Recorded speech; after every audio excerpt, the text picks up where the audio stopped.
this is what happened to my portfolio this week.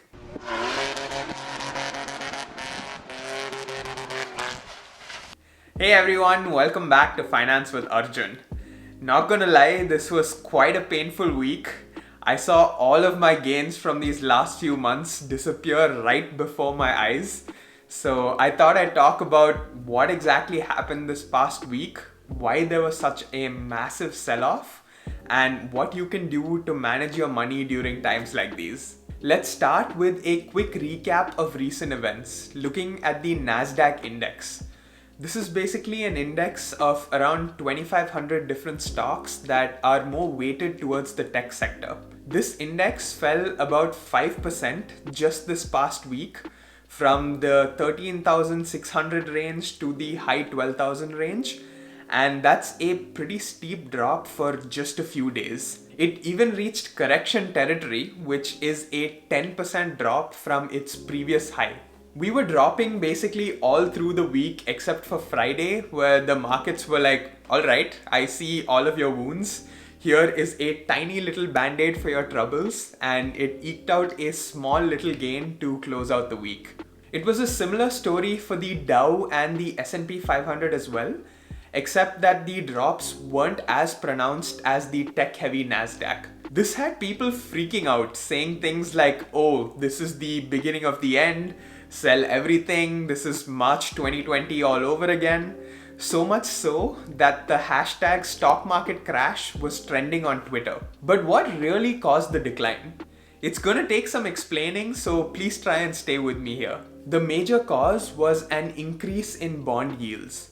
Just a quick refresher on bonds. When you buy a bond, you're essentially lending out your money to someone for a set period of time. And when this set period expires, you get back your money as well as fixed interest payments along the way. The standard measure for bond yields is the 10-year treasury, which is a bond from the government. And in this past week, the yield, which is the interest that you get, rose to around 1.5%. But why have these yields been going up? It's because with all of the vaccine rollouts as well as hope for a stronger economy, a lot of investors feel that inflation is coming up. And this $1.9 trillion package that could be approved only adds to this fear of inflation. So when inflation expectations rise, bonds become less desirable and their prices fall. This in turn pushes up their yield. If that didn't completely make sense for you, don't worry, here's an example. Let's say I buy a bond for $100 and it has an interest rate of 1%.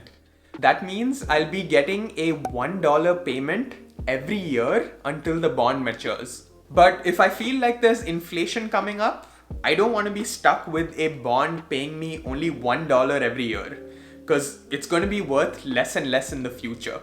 So I sell this bond to person B for $90, and this person B will still be getting that fixed $1 payment, but only paid $90 for the bond. So his effective yield here would be 1.11%. Here's where I'm tying it all together. How do these rising yields affect stock prices? When bond yields are low, investors are getting lower interest rate from them, so they're happier buying stocks. But when these yields rise, investors start to think, why should I be taking all of this risk in the stock market when I can get a much safer return elsewhere? So this is when they start to sell their stocks, and it was the high-flying tech stocks that got hit the hardest. Apple was down 11% and Tesla was down 25%. In addition to all of this, the Fed also came in and said, everything is fine, they don't see inflation being an issue, and they're not making any changes to their policy. So all of this combined is what sent the stock market into free fall. You might be wondering, what on earth do I do with my investments during a time like this? I'll start by saying what you should not be doing, and that is not panic selling. If you bought solid companies that you believe in for the long term, now is not the time to be selling at a loss. If nothing changed fundamentally with these companies and you have no better place to put your money, then just hold on with diamond hands, as our friends at Wall Street Bets would say. Walk away from your account, don't look at it for a few days, go for a walk, cook yourself a nice meal. Basically, do whatever you need to do to distract yourself. Because if you're able to do this, trust me, your future self will not be able to thank you enough. On the other hand, if you were trading for the short term, trying to make a quick profit, you likely got burned quite badly. You were essentially gambling and ended up learning an expensive but important lesson that the stock market does not always go up. Maybe it means you need to reassess your risk tolerance before putting any money back in. The second thing you should be doing is eyeing the market for good deals. That's the silver lining to a market pullback. Stocks are essentially on sale. I was looking at a few stocks these last few months, but never really pulled the trigger because I thought they were too expensive. But in these last few days, they started looking a lot more attractive, so I bought in. The legend himself, Warren Buffett, says that you need to be greedy when other people are fearful. And this is the perfect time to be doing that. Personally, I think that this crash will be fairly short-lived. I don't think we're heading towards a full-blown bear market or depression. I just think that the stock market is throwing a temper tantrum and just needs some time to cool off. To put this into perspective, we need to look at the overall Nasdaq chart. This drop is hardly anything when you look at how much it's grown these last few years. This drop was a market high from only a few months ago.